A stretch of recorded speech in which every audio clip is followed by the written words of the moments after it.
아멘.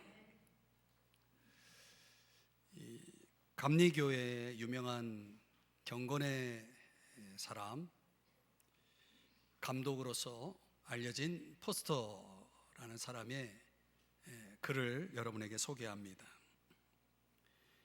죽음이 내 집을 찾아와 내 아내를 넘어뜨렸을 때 지독한 어둠 외에 아무것도 볼 수 없었습니다. 말할 수 없는 고뇌 가운데 깊은 숲속으로 들어가 거기서 거대한 궁창을 올려다보며 가슴을 치면서 마음이 부서질 때까지 아버지께 부르짖었습니다. 그러나 어둠과 고요만이 있었습니다.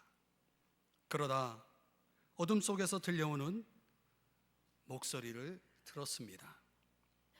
나는 부활이요 생명인 예수다. 죽은 자들이 다시 살아날 것이다. 여러분, 우리 믿는 영적 자녀들의 불멸성, 그 불멸함을 여러분은 믿으시나요? 죽어도 다시 산다는 사실을 믿으시나요? 오늘 이 죽어서 산다면이라는 제목의 말씀으로 여러분들과 같이 묵상하면서 우리가 그 진리를 좀 더 깊이 있게 함께 묵상해 보고자 하는 것입니다. 스페인 에스파냐 화가로 유명한 프란시스코 고야가 그린 그 말년의 작품 가운데 The Dog이라고 하는 작품이 있습니다. 저작권 때문에 여러분에게 보여드릴 수는 없지만은 이 경사도에 흐르는 그 모래에 갇힌 개 한 마리가 그려져 있습니다. 이 벗어나려고 안간힘을 써보지만 몸부림을 칠수록 모래가 더 확고하게 그 개의 몸을 붙듭니다. 이 그림 속의 그 개의 모습을 보면은 슬픔인지 안타까움인지 알 수 없는 표정으로 저 어두워져 가는 하늘을 바라보고 있는 모습의 그림입니다. 그 누구도 도와주는 이가 없는 것입니다. 여러분, 살아간다는 것이 이런 것일까요? 삶의 희망이 없다면 삶을 포기해야 할까요? 오늘 우리 사회 속에 그런 생각을 가지고 살아가는 사람들이 있죠. 여러분, 아무리 기가 막힌 상황 속에서도 우리가 살아가야 하는 것입니다. 이것이 삶의 엄중함이라 할 수 있겠습니다. 우리 사회 속에 찾아오는, 우리 인생 속에 찾아오는 절망이 있다고 해서 희망이 없는 것은 아닙니다. 여러분, 죽음이 있어야 부활이 있는 거 아닙니까? 절망이 없다면 희망도 없는 것입니다. 삶이 힘겨울수록, 죽음이 기승할수록 우리는 그 생명의 장엄함을 더 굳게 붙잡을 수 있어야 하는 것입니다. 일종의 역설의 진리라고 할 수 있는 것은 죽어서 산다는 것입니다. 우리의 영혼과 우리의 그 생명의 불멸성을 그 신앙적으로 고백하며 살아가는 저와 여러분에게는 더더욱 이 진리는 확고해야 하는 것이죠. 그래서 우리가 지난주에 동일한 본문 마태복음 1장 1절 속에 바로 그 진리를 우리에게 또 교훈해 주고 있다는 것입니다. 아브라함과 다윗의 자손 예수 그리스도의 세계 계보가 우리에게 가르쳐주는 진리도 그렇습니다.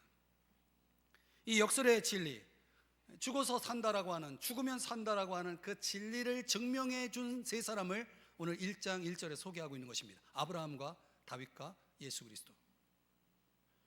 그 역설의 진리를 증명해낸 장소가 모리아산입니다. 모라이어라고 영어로는 발음하죠. 모리아산. 그 모리아산에서 아브라함이, 다윗이, 예수 그리스도가 보여준 그 신앙이 죽어서 산다라고 하는 역설적 진리를 우리에게 가르쳐 주고 있다는 것입니다. 그것을 우리 함께 오늘 이 시간 잠시 묵상해 보고자 합니다. 자, 모리아산에서 첫 번째 아브라함은 어떠했는지 보겠습니다. 창세기 22장 1절 2절에 보면 하나님께서 어느 날 아브라함을 시험하십니다. 테스트를 하시는 거예요. 그러면서 2절에 뭐라고 말하냐면 내가 너에게 제시하는 일러주는 산, 모리아산이죠. 그 모리아산 거기서 너의 사랑하는 독자 이삭을 번제로 드려라. 이렇게 명령하시는 것입니다. 요구하시는 거죠. 아브라함의 생애 가운데 가장 중요하고도 결정적인 사건을 오늘 본문이 소개하고 있는 거죠. 아브라함의 생애 속에 이 가장 결정적인 사건에 대해서 유대 랍비들은 아케다, 이 결박이라고 하는 뜻을 가진 아케다라고 이름을 붙였습니다. 이 결박의 사건, 이 사랑하는 아들을 번제로 드려야 하는 이 기막힌 결박의 사건 이야기 속에서 우리가 무엇을 느낄 수가 있겠습니까? 얼마나 가혹한 시험입니까? 그러니까 합리적인 이성으로 볼 때 납득할 수 없는 거죠. 받아들일 수 없는 그런 하나님의 요구 아닙니까? 그러나 어쩌겠습니까? 자기 혼자만의 결단을 통해서 어떤 행동을 취하지 않으면 안 되는 거예요. 바치든지 아니면 하나님과 맞서든지 아니면 도망가든지 어떤 행동이 있어야만 했다는 거죠. 여기에 대해서 아브라함은 어떻게 반응하는지를 창세기 22장 7절 8절에서 그 아들 이삭과의 대화를 통해서 우리에게 보여줍니다. 아버지, 우리가 번제를 드리러 가는데 제물은 어디 있습니까? 라고 묻는 것입니다. 불과 나무를 아버지 대신 지고 가는 이 이삭의 입장에서는 이해가 되지 않는 거죠. 가장 결정적인 게 없는 겁니다. 아브라함이 뭐라고 말합니까? 하나님이 준비하실 거야 라고 대답합니다. 자, 여러분, 이 아버지와 아들의 이 대화의 장면을 우리가 한번 그 현장 속으로 한번 가볼 수 있는 좋은 사례가 있습니다. 17세기 네덜란드의 화가 렘브란트가 이 결박의 사건을 그림으로 표현합니다. 4개의 작품이 나오는데 그 첫 번째 작품 이삭의 희생이라고 하는 작품 속에는 아브라함이 하나님에 대한 그 일말의 의심을 품지 않고 아주 단호하게 순종하는 모습의 그림을 그 작품 속에서 보여줍니다. 아주 냉정한 거죠. 아들을 어떻게 죽일 수 있습니까? 그럼에도 불구하고 아주 냉정하게 단호하게 순종하는 아브라함의 모습을 그 첫 번째 작품에서 보여줍니다.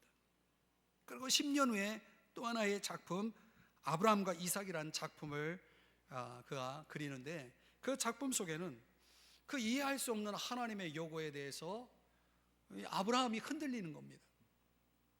그러면서 그 그림 속에는 이 흔들리고 있는 아브라함과 이삭의 대화를 나누는 그런 장면을 그림에 담습니다.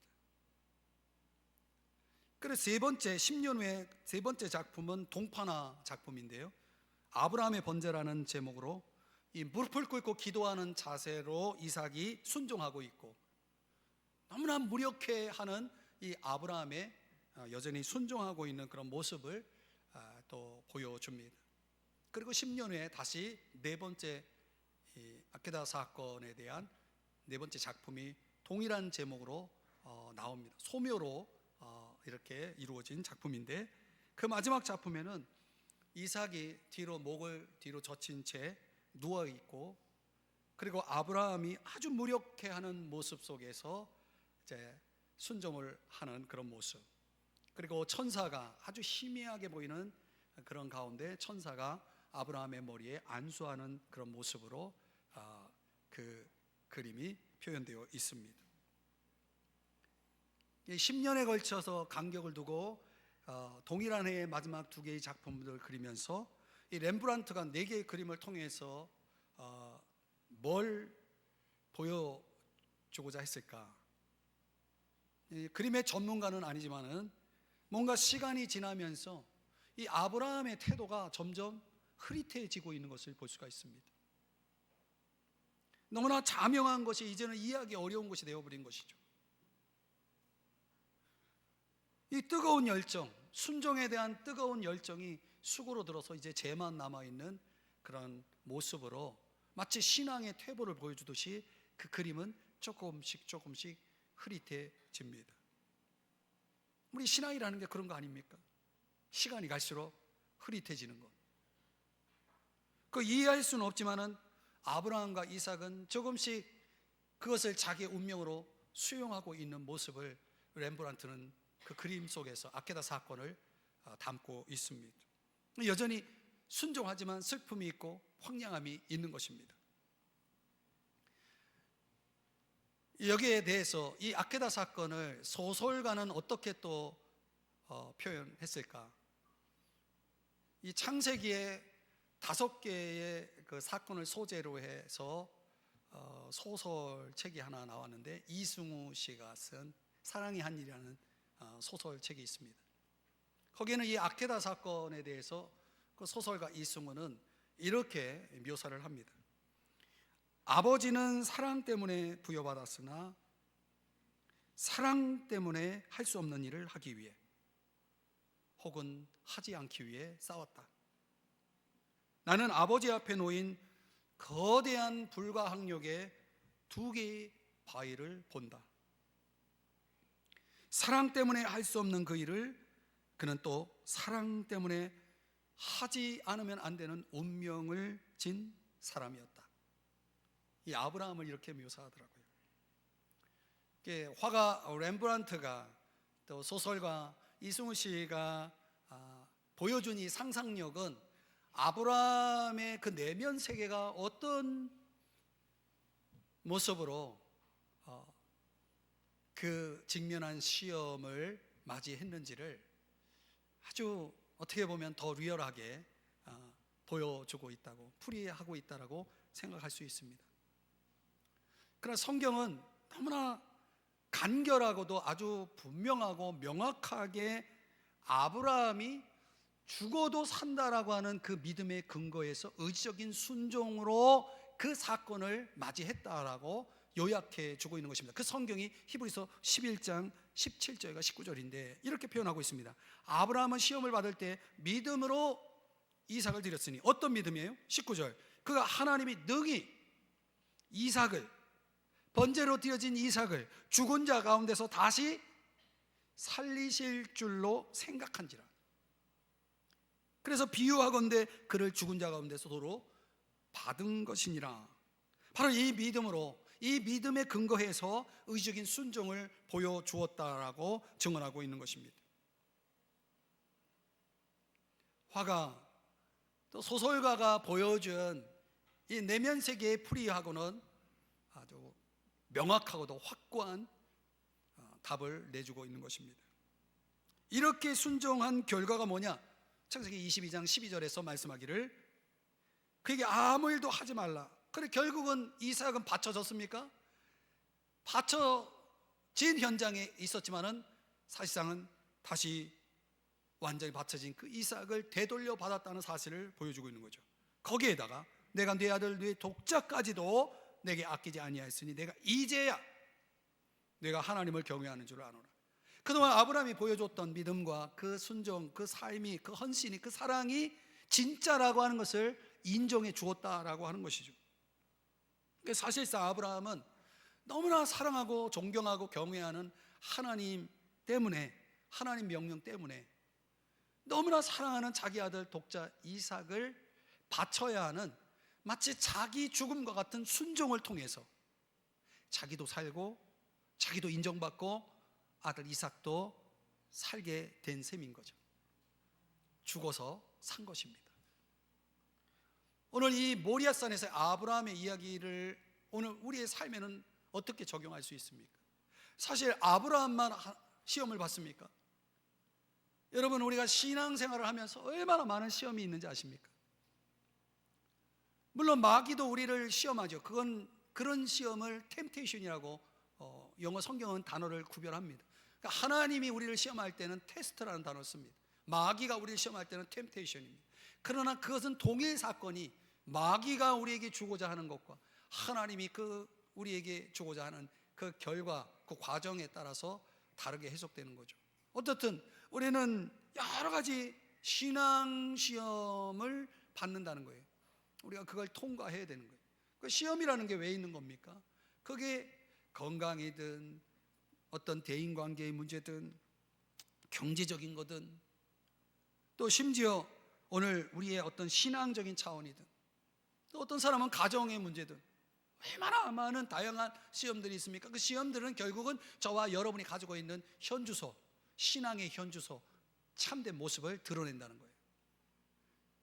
그러니까 아브라함이 이제야 내가 알았다라고 하나님이 인정해 줬다는 것은 그 실체가 드러났다는 거예요. 아브라함이 가지고 있었던 신앙의 그 본 모습을 하나님이 보았다는 거죠.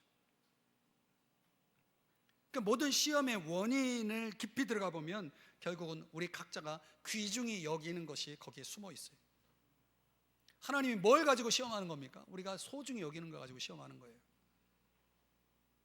그 소중히 여기는 것에 나의 인생의 최고의 가치고 내가 최고로 사랑하는 것이고 내가 최고로 우선순위로 삼고 있는 것이다 라고 하는 그 문제를 통해서만이 나에 대한 진정성, 우리 하나님 앞에서 증명해 볼 수가 있는 것입니다. 어떤 면에서는 이런 시험들은 그런 차원에서 필요하기라고 할 수 있는 거죠. 소극적으로는 저와 여러분 안에 있는 그런 불순물들, 성품적이고 인격적이고 신앙적인 불순물들을 제거할 수 있는 그런 통로가 되는 것이죠. 더 나아가서 절대 순종이라고 하는 우리 그리스도인들의 참된 그런 삶을 살아가게 하기 위한, 적극적으로는 그런 의도를 가지고 목적을 가지고 여러 가지 시험들이 오늘 우리 인생 속에 찾아오는 것입니다. 여러분, 그 시험은 이겨야 되는 겁니다. 시험은 시험에 들라고 주는 것이 아니라 그 시험을 이겨내라고 주는 것입니다. 여러분 중에 시험에 빠진 분들이 있습니까? 예, 시험이 없는 사람은 없어요. 아이들도 학교 가면 시험을 얼마나 많이 봅니까? 시험이라는 건 많습니다. 인생이 끝날 때까지 시험이 있습니다. 근데 오늘 성경에서 말하는 그 시험, 야고보서 1장 2절이야 4절에서 아브라함이 모리아산에서 받았던 그 시험을 포함해서 여러 가지 시험을 당할 때 우리는 그 시험을 어떻게 직면해야 되느냐? 온전히 기쁘게 여겨라. 왜냐하면 그게 믿음의 시련이기 때문에, 믿음을 증명해내는, 믿음을 키우는, 믿음을 확고히 하는 시련이기 때문에 마치 용광로 속에 던져지는 것처럼 그 순수한 보배를 얻기 위한 과정인 것처럼 말이죠. 그래서 너희로 온전하고 구비하여 조금도 어떻게 해요? 부족함이 없게. 이건 누가 아느냐? 하나님만이 아시는 거예요. 내가 나를 볼 때 부족함이 있는지 없는지를 누가 압니까? 내가 아무리 자족한다고 그게 부족함이 없는 겁니까? 그런 거 아니거든요. 기억하세요. 여러분, 죽어서 산다면 우리가 아브라함처럼 여러 가지 시험들, 그 어떤 시험이든 간에 그 시험들이 결국은 저와 여러분이 극복해야 하는 시험이라는 거예요. 그 시험을 패스해야 되는 거예요. 점수가 몇 점이라도 어떻든 패스를 해야 되는 거예요. 그러면 우리는 더 부족함이 없어지고 온전해지는 것이고 하나님 나라를 위해서 귀 쓰임을 받게 되는 거죠. 이 아브라함의 생애는 이 모리아산에서 결정되는 겁니다. 그래서 그러니까 오늘 우리 모두가 아브라함처럼 모리아산에 설 때가 있는 거예요. 그때 저와 여러분이 그 시험을 잘 통과하셔야 되는 겁니다. 두 번째로 모리아산에서의 다윗을 살펴보겠습니다. 우리가 잘 아는 다윗은 하나님 마음에 합한 사람이에요. 여러분이 만약에 하나님 마음에 합하기만 하면요, 여러분의 인생이 어떻게 되느냐? 다윗이 하나님 마음에 합했죠. 이 성경에 반복되는 문장이 있는데 다윗이 어디로 가든지 이기게 하시느니라. 근데 거기에 주어가 누구냐면 여호와께서 다윗이 어디로 가든지 이기게 하시느니라. 이게 성경에 계속 반복됩니다. 여러분의 인생이 그렇게 되길 주의 이름으로 축복합니다. 어딜 가든지 이기게 하시는 하나님 마음에 합하면 그렇게 되는 겁니다. 그러니까 하나님이 너무나 다윗을 축복하니까 다윗이 번영하고 번성하고, 그리고 그 명성이 하늘에 닿을 정도로 많은 사람들 앞에서 높아지는 거예요. 여러분, 사람이 이렇게 잘 될 때, 높아질 때 조심하셔야 돼요. 그러다 어느 날 다윗의 마음이 교만해졌어요. 교만해진 거예요. 여러분, 교만한 사람의 특징이 뭔지 아십니까? 하나님을 의지하지 않습니다. 하나님을 의지하지 않습니다. 더 이상 하나님과 함께 어딜 가든지 이겼던 다윗이지만 이제 그런 삶은 이제 끝나는 거예요. 하나님 의지하지 않습니다. 그리고 하나님이 원치 않는 일을 하게 되는데, 그 내용이 역대상 21장 1절과 7절이에요. 마귀가 일어나서 이스라엘 대적하고 다윗을 충동했다라고 그랬어요. 여러분, 사람이 교만해지고 하나님을 의지하지 않으면요, 마귀에 이렇게 속수무책으로 넘어지게 되는 것입니다. 그래서 하나님이 악하게 여기시는 인구조사를 하게 됩니다. 왜 인구조사가 하나님 보시기에 악한 것이냐? 두 가지 차원입니다. 무엇보다도 하나님의 법을 무시했기 때문에. 하나님의 법, 출애굽기 30장 12절의 말씀에 보면 인구를 계수할 때, 조사할 때는 항상 각 사람마다 생명의 속전을 하나님께 드려야 됩니다. 그 인간의 존중, 인간에 대한 존중감, 그 소중함을, 그 가치를 깨닫게 하기 위해서 생명의 속전이라는 것을 드리게 되어 있는데, 이 다윗이 인구조사하면서 이걸 드리지 않습니다. 하나님 뭘 무시해버린 거예요. 또 결정적으로는 하나님을 전적으로 의지하는 믿음의 삶에서 벗어나는 행위이기 때문에. 그래서 시편 20편에서 뭐라고 말씀합니까? 어떤 사람은 병거, 어떤 사람은 말을 의지하나. 그 다윗이 인구조사를 했다는 것은 결국 그는 의지의 대상을 바꿨다는 거예요. 사람을 의지하고 자신의 군사력을 의지하고 당신의 권력을 의지하는 사람으로 더 이상 하나님을 자랑하고 하나님을 의지하는 그런 다윗의 모습에서 완전히 돌아섰다는 거예요.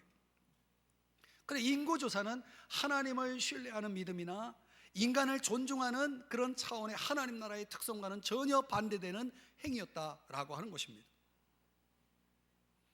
어느 때부터인지 모르지만 다윗은 백성들을 보면서 그들의 이름보다는 숫자에 관심을 갖기 시작하는 겁니다. 한마디로 다윗은 교만했던 것입니다. 그 교만을 하나님은 악하게 보셨다는 거예요. 그 결과 어떻게 되었습니까? 하나님은 다윗과 그의 나라에 전염병을 보내서 순식간에 7만 명이 죽습니다. 왕이 죄를 범했는데 백성들이 병들고 죽었다는 거예요. 7만 명이나. 여러분, 죄라는 게 이런 거예요. 잘 들어보세요, 여러분. 사람이 죄를 지으면 그때마다 막 드러납니까? 신문에 납니까? 여러분, 이 세상에 얼마나 많은 사람들이 얼마나 많은 죄를 짓습니까? 그게 다 신문에 나옵니까? 그게 사람들에게 다 알려집니까? 사람들의 관심을 보입니까? 아니죠. 사실상 죄라는 속성은 항상 숨겨져 있다는 거예요. 우리가 알게 모르게 짓는 모든 죄들이 숨겨져 있습니다. 그러나 그것이 시간이 지나면 어떤 경우에는 오랜 시간 후에 비로소 그게 드러나고 그것이 내 주변을, 사람들을 죽이는 겁니다. 다윗이 이런 상황에 직면하게 된 거예요. 책임을 통감하고 왕으로서 또 하나님의 사람으로서 그 책임을 통감하고 하나님 앞에 엎드리게 되는 내용이 사무엘하 24장 10절, 17절입니다.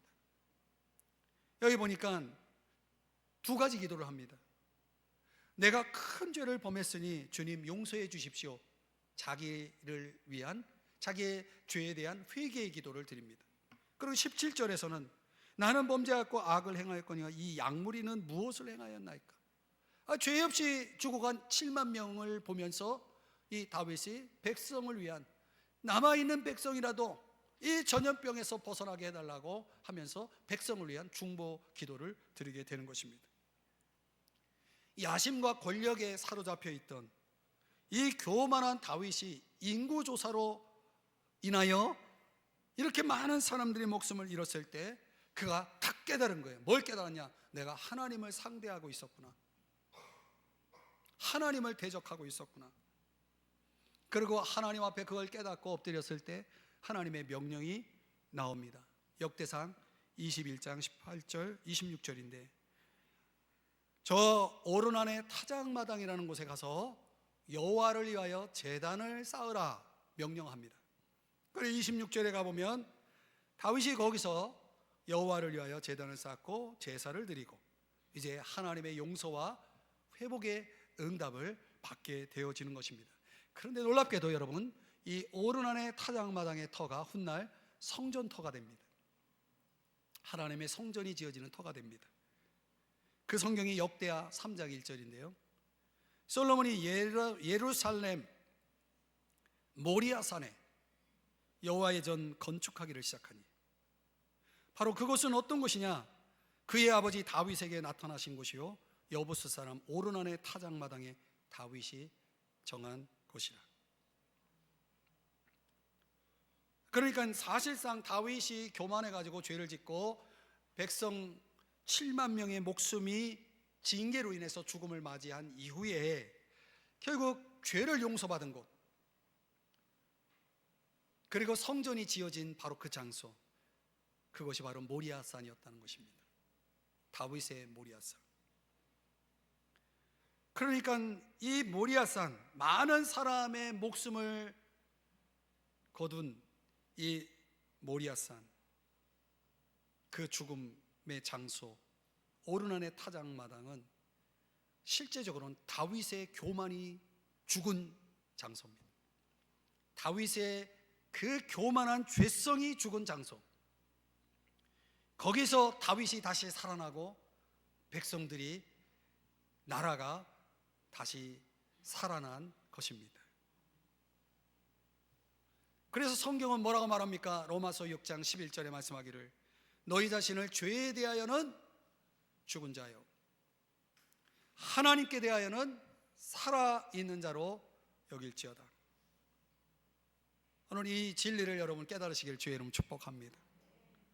그러니까 다윗에게 모리아산은 어떤 것입니까? 다윗의 마음속에 있는 죄성, 특별히 이 교만한 마음이 죽은 장소다. 오늘 저와 여러분에게도 이 모리아산이 있어야 되는 것입니다. 그 마음속의 죄성, 교만이라고 하는 죄성을 깊이 회개해야 하나님의 은혜가 들어오고 하나님을 진정으로 의지하게 되고 다른 사람들을 사랑하게 되는 것입니다. 하나님 마음에 합한 다윗이 이 교만한 죄성으로 무너졌다면 저와 여러분은 다윗보다 못하잖아요. 얼마나 많이 무너지고 있는 겁니까? 그것 때문에 다른 사람들을 넘어뜨리고 미워하고 마음으로 살인하고 이런 일들이 얼마나 많이 일어납니까? 다윗처럼 모리아산에서 그 죄성이 죽어야, 다시 말하면 겸손해져야 사는 것입니다. 베드로전서 5장 5절에 말씀합니다. 서로 겸손으로 허리를 동이라. 왜? 겸손한 자에게 하나님이 은혜를 주시기 때문에. 여러분, 경영의 신으로 불리는 일본의 기업가 마쓰다 고노스케, 유명한 사람이죠. 그가 그의 성공 비결에 대해서 이런 말을 하더라고요. 하나님으로부터 3가지 은혜를 받았다. 하나님으로부터 3가지 은혜를 받았다. 그것 때문에 성공했다는 거예요. 그러면 그 3가지가 뭐냐? 그랬더니 가난한 거, 허약한 거, 못 배운 거. 이 고노스케가 생각하는 하나님이 주신 은혜, 이것 때문에 내가 성공했다는 거예요. 이게 무슨 말입니까? 아니 그게 은혜입니까? 약점이지? 이렇게 되묻는 질문에 고노스케의 답이 이렇습니다. 내가 가난했기 때문에 부지런히 일할 수 있었습니다. 내가 허약했기 때문에 건강에 힘써 이렇게 90세가 넘어서도 잘 살고 있습니다. 내가 못 배웠기 때문에 모든 사람을 스승으로 삼아서 배우려고 했습니다. 그러니 이 모든 것이 다 은혜가 아니겠습니까? 그렇습니다, 여러분. 이 고노스케의 이 고백은 한마디로 겸손인 거죠. 그가 가난하기 때문에, 그가 허약하기 때문에, 그가 못 배웠기 때문에 그는 겸손했다는 거예요.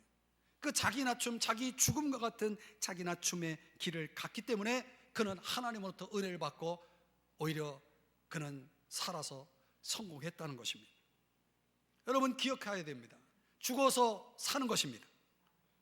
다윗처럼 내 마음속에 있는 이 교만한 마음이, 교만한 자아가, 자기밖에 모르는, 다른 사람을 무시하는 이런 이 교만한 자아가 이게 깨지고 죽어야 되는 겁니다. 그걸 회개해야 되는 겁니다. 그래야 용서가 있고, 그래야 교제가 회복되고, 그래야 주님의 은혜가 있는 것입니다. 거기에 하나님 나라가 있는 것입니다. 모리아산의 다윗을 배우시기를 축복합니다. 세 번째로 모리아산에서의 예수 그리스도를 들여다보겠습니다. 이 모리아산은 솔로몬에 의해서 성전이 건축된 장소가 되었습니다. 예배 장소가 되었던 거죠. 예배는 어떤 장소입니까? 하나님, 거룩하신 하나님이 죄인들을 만나주시는 장소잖아요. 거기에다가 하나님이 어떤 분이신지, 하나님의 뜻이 무엇인지를 계시해주는, 말씀해주는, 말씀하시는 장소죠.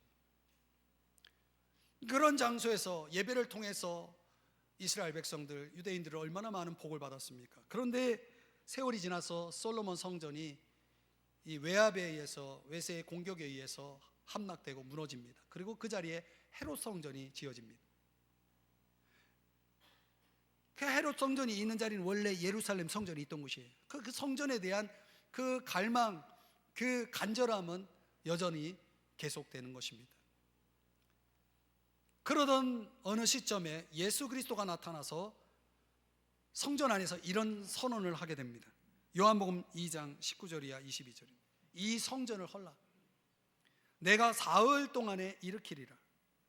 유대인들이 들어볼 때, 아니 46년이나 걸려서 지은 성전을 어떻게 헐고 사흘 만에 일으킬 수 있느냐, 지을 수 있느냐, 말도 안 되는구나 하는 이 뚱딴지 같은 이런 반응을 보이니까, 거기에 대해서 요한이 뭐라고 말합니까? 21절 22절에 보니까, 그러나 예수는 성전된 자기 육체를 가리켜 말씀하신 것이라. 죽은 자 가운데서 살아나신 후에야 이 말씀을 깨닫게 되는 거예요. 무슨 말입니까?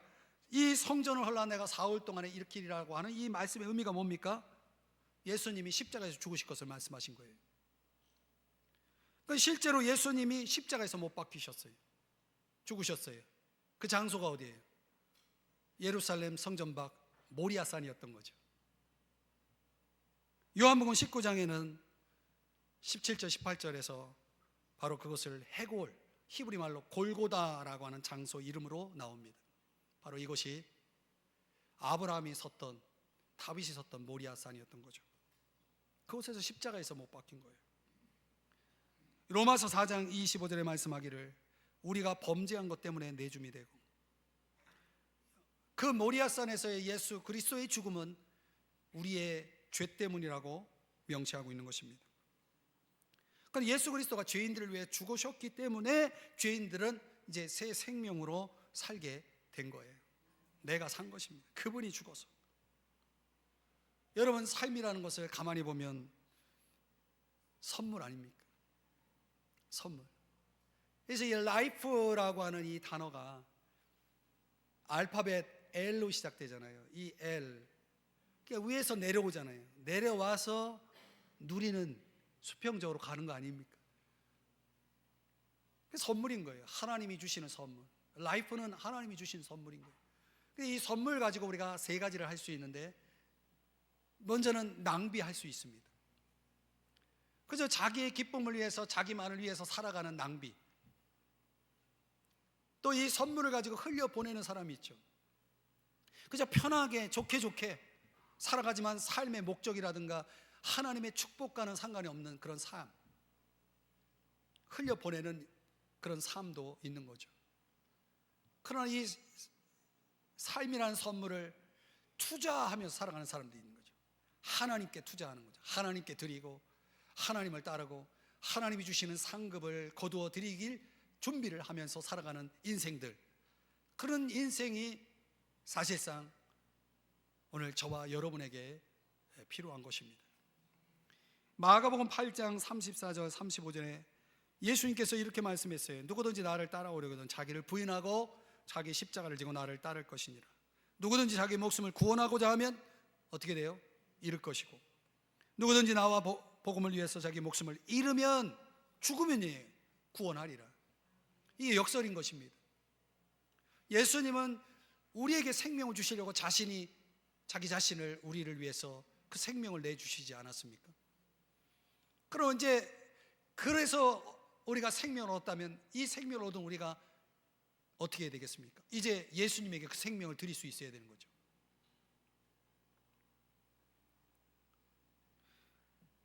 예수 생명을 얻은 저와 여러분이 할 수 있는 그 삶의 투자라는 것은 바로 그런 거죠. 그 생명을 돌려드리는 것입니다. 그래서 디모데후서 4장 2절에 뭐라고 말씀합니까? 너는 말씀을 전파하라. 때를 얻든지 못 얻든지 항상 힘쓰라. 그러니까 우리가 예수 그리스도의 십자가 부활을, 죽음과 부활을 믿을 뿐만 아니라 그 복음을 전하는 일, 이게 바로 주님을 위해 주님이 주신 생명을 나누고 드리는 삶인 것입니다. 고린도전서 15장 31절에 보면 나는 날마다 죽노라 라고 말하고 있죠. 이 죽음이야말로 바로 그 생명을 선물로 받고 살아가는 저와 여러분의 삶의 자세인 것입니다. 내가 날마다 죽어야 변화되잖아요. 갈라디아서 2장 20절에 보면 내가 그리스도와 함께 십자가에 어떻게 돼요? 못 박혔나니. 내가 죽어야 되는 것입니다. 예수와 함께 죽어야, 그래야 내가 변화되는 것입니다. 여러분, 예수님 믿기 전에 주목으로 유명했던 김익두 목사님의 일화 여러분이 잘 아실 겁니다. 그러니까 예수 믿고 제일 먼저 한 일이 김익두 사망이라는 부고장을 마을 사람들에게 써서 돌렸다고 그러죠. 이게 버젓이 돌아다니고 있는 거예요. 이게 뭐 죽기는 뭘 죽어요? 살아있지. 달라진 게 있다면 성경책 들고 전도하면서 돌아다니는 거예요. 그 마을의 불량 청년이 죽기는 뭐 죽어 그러면서 물바가지를 갖다 확 끼웠다는 거죠. 그러니 이 물을 털어버리면서 김익두 목사가 이렇게 말했다고 그러죠. 김익두가 죽었으니 망정이지 김익두가 살았으면 넌 벌써 요절났다. 여러분, 그렇습니다. 우리가 참으로 죽어야 사는 것입니다. 이게 복음의 역설이고 우리 변화된 자들의 삶의 역설인 거죠. 내가 죽지 않으면 나도 죽고 다른 사람도 죽는 것입니다. 김익두가 죽지 않았다면 그 불량 청년은 그 자리에서 죽은 것입니다. 죄에 대해서는 죽음의 자리에 두어야, 그래야 내가 사는 것입니다. 여러분, 죽은 자가 유혹을 받을 수 있습니까? 죽은 자가 여러분 욕심을 낼 수 있습니까? 여러분, 죽은 자가 화낼 수 있습니까? 죽지 않았기 때문에 이런 일들이 일어나는 거예요. 예수를 10년, 20년, 30년 믿으면 뭐합니까? 평생 예수를 믿었다가 하는 사람도 죽지 않아요. 버젓이 살아 돌아다녀요. 하나님을 대하여는 산자로 살아가야 되는 것입니다. 적극적으로 하나님을 기쁘시게 하면서 사는 것을 얘기합니다.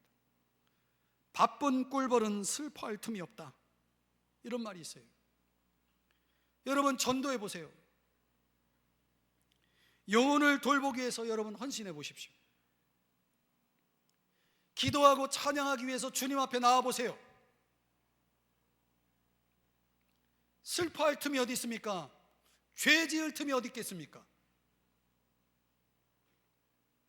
기쁨의 인생을 다시 살 수밖에 없는 것입니다. 인생의 싱싱한 장미꽃을 새롭게 필 수밖에 없는 것입니다. 이게 예수님이 죽으셨다가 다시 사신 이유입니다. 여러분, 기억하십시오. 죽으면 사는 것입니다. 내가 예수 그리스도와 함께 십자가에 못 박혔나니 이게 되면 나도 살고 내 가정도 살고 내 이웃도 내 함께하는 공동체도 사는 것입니다. 충만한 생명의 인생이 되는 거죠. 이제 말씀을 정리해 봅니다. 이 스테니슬라우스 케네디라는 작가가 쓴 명상록이 있는데 영혼의 정원 이런 제목입니다. 거기에 나오는 이야기 가운데 어느 겨울밤 인디언 양치기 소년이 어둠 속에서 산길에서 길을 잃었어요. 근데 다음날 기적적으로 살아 돌아온 거예요. 어떻게 돌아왔냐고 묻자 그 소년이 이렇게 말합니다. 이 세상이 온통 캄캄해졌을 때 저쪽 산에서 다른 양치기의 불빛을 보았습니다. 저는 그 불빛에서 눈을 떼지 않고 계속 집에 돌아가는 생각만 했습니다. 그렇습니다, 여러분. 여러분, 어두운 밤 추위와 싸워야 할 우리의 인생의 장에서 그 절망의 어둠 속에서 희망의 빛을 볼 수 있기 위해서는 저 건너편 산에 불빛이 있어야 되는 것입니다. 여러분, 이 세상이 왜 이렇게 어둡습니까? 어쩌면 그 이유가 내가 마땅히 밝혀야 할 저쪽 산 양치기의 등불처럼 내가 밝혀야 할 등불을 들고 있지 않기 때문이 아닐까요? 문제는 다른 사람에게 있는 것이 아닙니다. 문제는 나에게 있는 것입니다. 세상이 변하지 않는다고 여러분 실망하십니까? 깊이 보십시오. 세상이 변하지 않는 이유는 내가 변하지 않기 때문입니다. 내가 변하지 않는 한 세상의 변화는 불가능한 것입니다.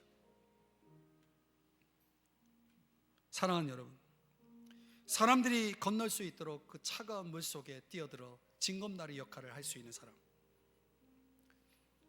저 건너편 산에 등불을 들고 있는 사람, 그게 하나님 나라에 합당한 사람들인 것입니다.